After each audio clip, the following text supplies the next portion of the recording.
Here's the full-time stats page. You can see Rovers, they forced the issue, they took possession of the ball, they had more attempts on goal, made more passes, but it's the old cliche in football, isn't it, that the only statistic that really matters is that one at the top of the screen, Molde 2-0 winners. Now, the other game in the group was played earlier on this evening. Djurgården of Sweden continued their good form. They raced to a 3-0 half-time lead at home to Ghent of Belgium. And from kick-off, watch this, from kick-off at the start of the second half, they went and made it 4.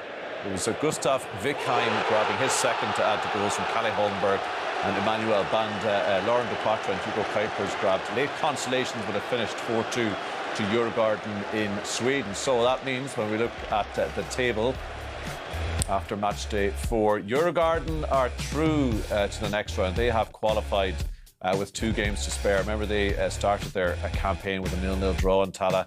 Well, they have a better head-to-head record now against Ghent, so they are safely through. The second qualifying spot still up for grabs, however. Rovers at home to Ghent in 2 weeks' time. Molde take on Djurgården. Brian, when you look at those stats, and as Dave said in commentary, they can be misleading. Was that a game that Rovers were unfortunate to lose?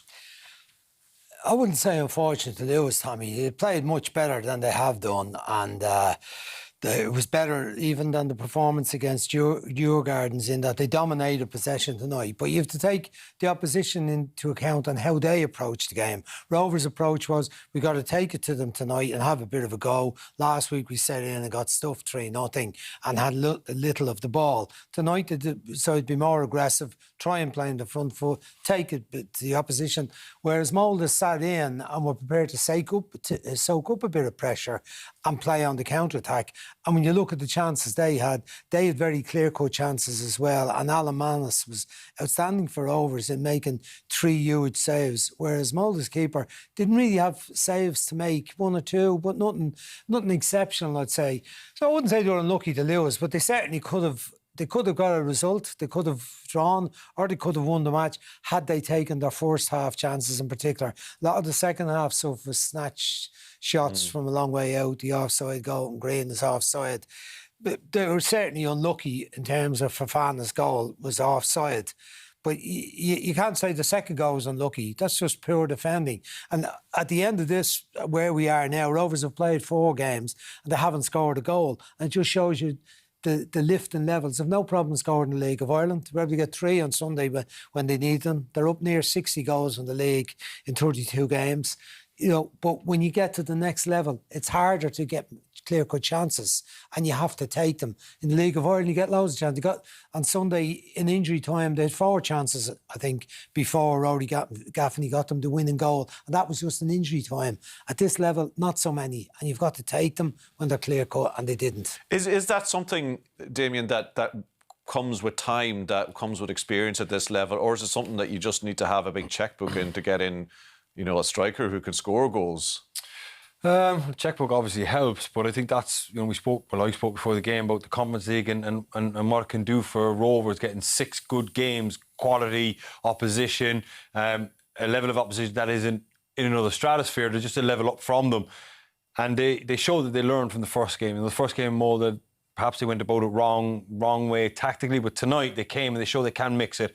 But now they got to take that belief into the last 2 games against Ghent and Djurgården and believe that they can compete and they can come onto teams, they can force the issue, and then eventually the goals will start coming because they're creating the chances. It's about a level of belief as well, where they want to force the issue, but take those chances. So it's a learning experience for them. Hopefully they'll, you know, be back at this stage next year as well. You know, it looks like they're probably going to go on and win the League of Ireland. I know Derry fans might say something about that, but, you know, they're going to get another run in Europe, and next year they'll be better again. And the management will have learned from the games that they've played previously this year and won, and then the league and group games that they played as well. So it's about getting better, and that's the beauty of this competition. But did you see tonight, and like, because you were making the point that you understood the pragmatism of resting key players in some of the previous games because they had a big league game on the Sunday because they want to win the league, and that was a purely pragmatic decision. But you question whether that's what you want to see from an Irish team in Europe, not giving good account of themselves. Did you see,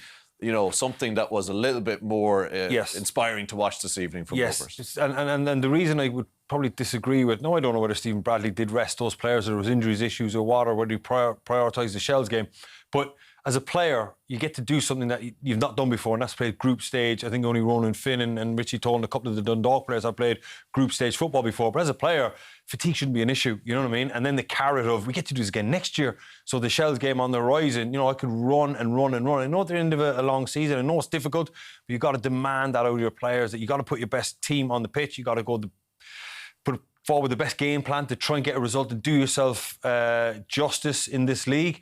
And then you deal with Sunday and Shells in the next game coming up in the league. You deal with that now. But tonight they gave a good account of themselves. They forced the issue, and now they switched their attention to the league. But that's the demands of a top-level footballer, doing it twice a week, Thursday, Sunday, or, you know, Monday, Wednesday, whatever it might be, you know. That was only Jack Bird's second start of the 4 games. And if you're a Rovers fan, he's a player you want to see. Yeah, and that's valuable minutes for him as well, because you could see tonight, you know, he tried his heart out, but you could see he was just short on match fitness. That wasn't the Jack Byrne, the dominant Jack Byrne that we know. But he'll get stronger now for the running in the last 2 European games. Hopefully he can play a big part in them, and Rovers can score a goal and hopefully get some more points on the board. Yeah, and obviously if you win a game in this group, by the way, it's £500,000, yeah, which is not bad.